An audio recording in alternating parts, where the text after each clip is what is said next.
Hello world, আমি স্নিগ্ধা। কেমন আছো তোমরা সবাই? আমার ব্লগে তোমাদের সকলকে স্বাগত জানাই। আজ শুক্রবার, এখন দুপুর 3টে বাজে। ওর অফিস একটু আর্লি শেষ হয়ে গেছে। আমরা যাচ্ছি মাটন কিনতে। বাইরে প্রচণ্ড হাওয়া দিচ্ছে, গাছের পাতাগুলো সব ঝরে গেছে বলতে পারো, চারিদিকে উড়ে বেড়াচ্ছে। এখন এগুলো পরিষ্কার করবে না, যে কটা বাকি আছে সেগুলো ঝরে গেলে তারপর পরিষ্কার করবে। ফ্রেশ মাটন কিনতে আমাদেরকে অনেকটাই দূরে যেতে হয় জানো। 50 মিনিটের রাস্তা, জ্যামের জন্য আরও 10 মিনিট এক্সট্রা লেগে যায়। এসে গেছি ইন্ডিয়ান ফার্মার্স মার্কেটে। এই দোকানটা হচ্ছে নিউ হেভেনে আমাদের প্রায় আসা হয়, ব্লগে দেখে থাকবে। গত 5 দিন ধরে আমরা নিরামিষ খাচ্ছি। কালী পুজোর 3 দিন আগের থেকে নিরামিষ খাওয়া শুরু হয়েছে। গতকাল কালী পুজো ছিল, আর আজকেও দুপুরবেলা নিরামিষই খাওয়া হয়েছে।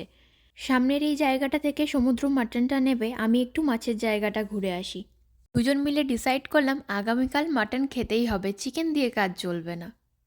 এই দোকানটাতে মোটামুটি সব রকমের ফ্রোজেন মাছ পাওয়া যায়। মোটা লেজের এই যে মাছটা দেখছো সব থেকে নিচে, ওটা হচ্ছে ভেটকি মাছ। ভেটকি মাছ এখানে আবার ভেটকি নামে বিক্রি হয় না, বারামুন্ডি, কোরাল ফিশ এইসব নামে বিক্রি হয়। এই মাছের প্যাকেটটাতে বারামুন্ডি লেখা আছে, তাছাড়াও আরও 2-3টে নামে পাওয়া যায়। এই ফ্রিজারটাতে আবার অনেক রকমের পিঠে, পাটালি গুড়, মিষ্টি দই, কত কিছু রয়েছে। খুঁজলে এখানে মোটামুটি সব কিছুই পাওয়া যায়। ফার্মার্স মার্কেট থেকে এখন আমরা এসেছি নিউ হেভেনেরই একটা স্টেট পার্কে। এই জায়গাটার নাম ফুড ট্রাক প্যারাডাইস। কেন বলো তো, এখানে সি বিচ বরাবর অনেকগুলো ফুড ট্রাক সারা বছর বসে। সামনেই ডকিংয়ের জায়গা আছে, বড় বড় শিপগুলো এখানে এসে দাঁড়ায়। এই জায়গাটা ঘিরে বেশ কয়েকটা ইন্ডাস্ট্রিও আছে। একটু গিয়েই ইয়েল হসপিটাল। সমুদ্র মাঝে মধ্যে যে অফিসটায় আসে তোমাদেরকে দেখিয়েছিলাম, ওটাও এখানে। কত পাখি দেখো এখানে, শৃগাল, হাঁস, কাক, আরও 2-3 ধরনের পাখি রয়েছে। দূরে পাথরের মতো যেগুলো দেখছো ওগুলো কিন্তু সব হাঁস, ক্যামেরায় অতটা ভালো বোঝা যাচ্ছে না। আসার সময় যে ব্রিজটা দিয়ে এলাম তার ঠিক নিচেই এই জায়গাটা, যেতে আসতে চোখে পড়ে বারবার, কিন্তু কোনোদিনও আসিনি। আজকে ভাবলাম এখান থেকে কিছু খেয়ে যায়। আমরা ভেবেছিলাম এখানে অনেক ধরনের কুজিন থাকবে, এসে দেখি সবই মেক্সিকান। দেখে খেতে ইচ্ছে করলো না। ওভারঅল পুরো জায়গাটা খুবই নোংরা। নিউ হেভেনে ফুড ট্রাক খুবই পপুলার। সমুদ্রের অফিসের দিকে যে ফুড ট্রাকগুলো বসে, ওদের খাবারগুলো যেমন টেস্টি হয় সেরকম হাইজেনিকও হয়। এই জায়গাটা এত নোংরা আমি কেন বুঝতে পারলাম না। এখান থেকে আমরা পিৎজা খেতে যাব। এখানে দুটো হেরিটেজ পিৎজার দোকান আছে, সেগুলোর বয়স প্রায় 100 বছরের কাছাকাছি। এসে গেছি স্যালিস অ্যাপিজাতে। একটু আগে গিয়েই হচ্ছে ফ্র্যাঙ্ক পেপে পিৎজা। এই দোকানটা 1938 সালে শুরু হয়েছিল। দুটো দোকানের বয়স প্রায় কাছাকাছি। বলা হয় আমেরিকাতে প্রথম পিৎজা বানানো এরাই শুরু করেছিল, এবং এখান থেকেই শুরু করেছিল। আমরা যে পিৎজাটা নিয়েছি তার নাম হোয়াইট পাই। আলাদা করে টপিংয়ে নিয়েছি oven roasted chicken, fresh garlic আর বেজল। পিৎজাটা খাওয়ার পর বুঝলাম লোকজন এতক্ষণ লাইনে দাঁড়িয়ে কেন পিৎজা খেতে আসে। আমরা 4:30 নাগাদ এসেছি, তাও কিন্তু আমাদেরকে লাইনে দাঁড়াতে হয়েছিল।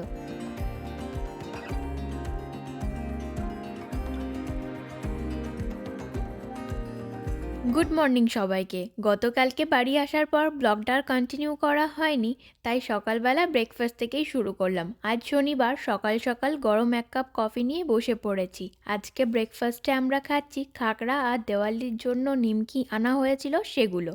দেখো, প্রতিদিন ওই একঘেয়েমি হেলদি ব্রেকফাস্ট তো খাই, মাঝে মধ্যে একটু আনহেলদি খাবার খেতেও তো ইচ্ছে করে। সকাল সকাল সমুদ্র মাটন রান্না করতে বসিয়ে দিয়েছে। গতকালকে মটনটা আনার পর একেবারে ম্যারিনেট করে রাখা হয়েছিল। এতটা মাটন আজকে হবে না, অর্ধেকটা রেখে দেওয়া হবে। এই দেখো ঘরের অবস্থা। পরশুদিন শাড়ি, চুড়িদার, পাঞ্জাবি সব বের করা হয়েছিল, এখানে সব ডাম্প করা আছে। এইগুলো ফোল্ড করে এবছরের মতো তুলে রাখবো, আসছে বছর আবার হবে।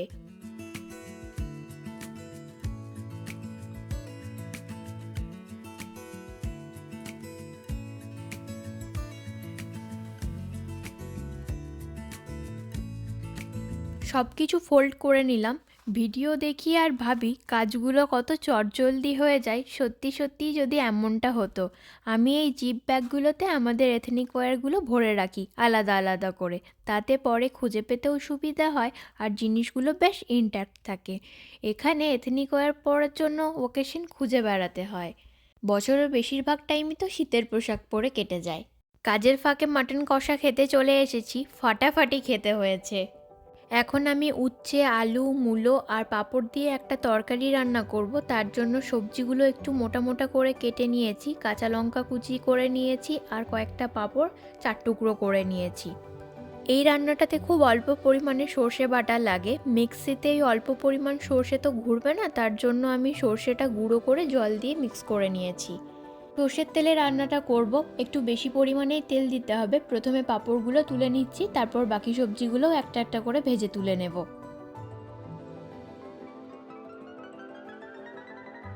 সবজিগুলো সব ভেজে তুলে নিয়েছি, উচ্ছেটা একটু বেশি কড়া করে ভেজেছি। এবার সর্ষের তেলের মধ্যে 5 ফোড়ন দিলাম, তার মধ্যে দিয়েছি একটু আদা বাটা।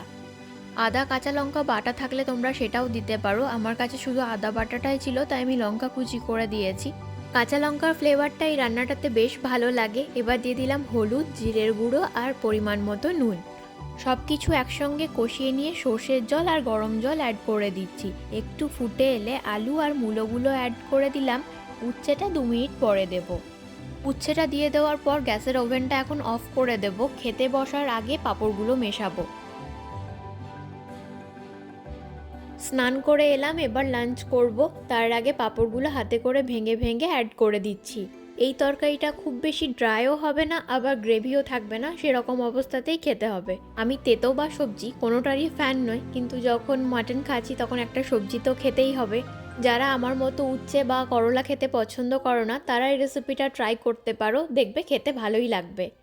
মাটনটা খেয়ে তোমাদেরকে আগেই বললাম কেমন হয়েছে, এবার এটা খেয়ে বলি কেমন হয়েছে। মাটনের সাথে তো কোনো কিছু তুলনা হয়ই না, মাটনটা সামনে রাখা আছে বলে এটা সুন্দর খেয়ে নিচ্ছি। খেতে বেশ ভালোই হয়েছে। আজকের ব্লগটা এখানেই শেষ করছি। যদি ভালো লেগে থাকে তাহলে লাইক, কমেন্ট, শেয়ার করতে ভুলো না যেন। আর হ্যাঁ, ফেসবুকে আমার পেজটা ফলো করে দিও, ডেসক্রিপশনে আমি লিঙ্কটা শেয়ার করে দেবো। আজকের মতো টাটা।